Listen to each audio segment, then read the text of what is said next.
স্বপ্ন নিয়ে আমার ভাই আবু সাইদ পুলিশের বুলেটের সামনে বুক পেতে দিয়েছিল। অনেক স্বপ্ন নিয়ে আমার এই রাজশাহীর ভাইয়েরা শহীদ হয়েছিলেন। আমাদের স্বপ্ন ছিল না কেবল শেখ হাসিনার পতন, আমাদের স্বপ্ন ছিল একটি নতুন বাংলাদেশ, সংস্কারের মাধ্যমে বাংলাদেশের পুনর্গঠন। কিন্তু বন্ধুগণ, দুঃখের কথা, 5ই আগস্টের পরে নানান শক্তির ষড়যন্ত্রে সংস্কারের পথ রুদ্ধ হয়েছে। বন্ধুগণ, আমরা স্বীকার করে নিচ্ছি আমাদের ভুল হয়েছিল, আমাদের সীমাবদ্ধতা ছিল, কিন্তু আজকে আমরা আপনাদের সামনে শপথবদ্ধ, এই ভুল আমরা আর করব না, আমরা আর সুযোগ দিব না। যারা এই গণ অভ্যুত্থানকে, যারা এই সংস্কারের যাত্রাকে ব্যাহত করার চেষ্টা করছে, বাংলাদেশের জনগণ তাদেরকে কোনোদিন ক্ষমা করবে না। প্রিয় বন্ধুগণ, 5ই আগস্ট 2024-এ আমাদের লক্ষ্য ছিল ফ্যাসিবাদের পতন।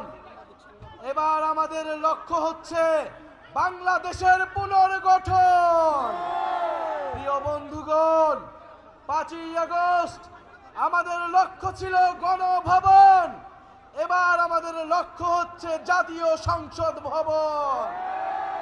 আমরা গণভবন জয় করেছি, এবার জাতীয় সংসদকে আমরা জয় করব। ইনশাআল্লাহ জাতীয় সংসদে তরুণদের অভূতপূর্ব বিজয় উদযাপিত হবে সামনের নির্বাচনে। কিন্তু তার আগে কথা আছে, নির্বাচনের আগে অবশ্যই সংস্কারের সুরাহা হতে হবে, বিচারের সুরাহা হতে হবে। গণহত্যাকারী খুনি হাসিনার বিচার আমরা দেখতে চাই, সংস্কার দেখতে চাই এবং নতুন সংবিধান দেখতে চাই। এই প্রজন্ম বাংলাদেশের জনগণের কাছে প্রতিশ্রুতি নিচ্ছে যে একটি নতুন গণতান্ত্রিক সংবিধান এই দেশের মানুষকে উপহার দিবে, যেই সংবিধান বাংলাদেশের মানুষের অধিকার নিশ্চিত করবে, যেই সংবিধান ইনসাফ নিশ্চিত করবে। প্রিয় বন্ধুগণ, স্বৈরতন্ত্র এবং পরিবারতন্ত্রের অবসান ঘটাতে হবে এই বাংলাদেশ থেকে। মেধা এবং যোগ্যতার ভিত্তিতে আমরা নতুন রাজনীতি এবং নতুন বন্দোবস্ত গড়ে তুলব।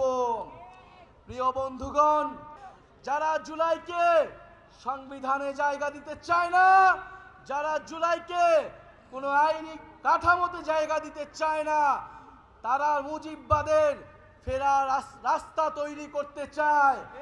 তারা মুজিববাদের নতুন পাহারাদার হিসেবে নিজেদের ঘোষণা করেছে। মুজিববাদের যারা পাহারাদার, তাদের বিরুদ্ধে আমাদের অবশ্যই প্রতিরোধ গড়ে তুলতে হবে।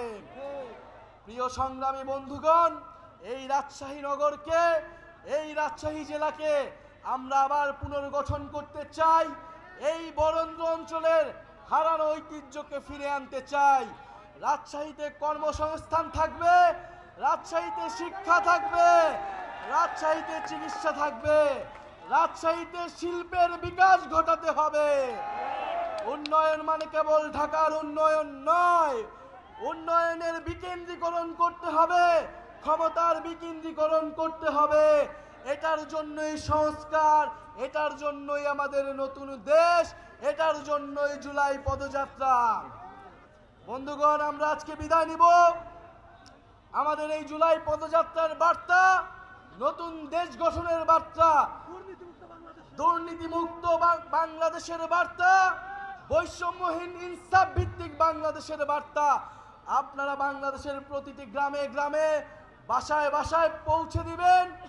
ইনশাআল্লাহ আমরা ইনসাফের ভিত্তিতে, দায় দরদের ভিত্তিতে নতুন দেশ উপহার দিব বাংলাদেশের জনগণকে। জনতাই বৈধতা, জনতাই ক্ষমতা।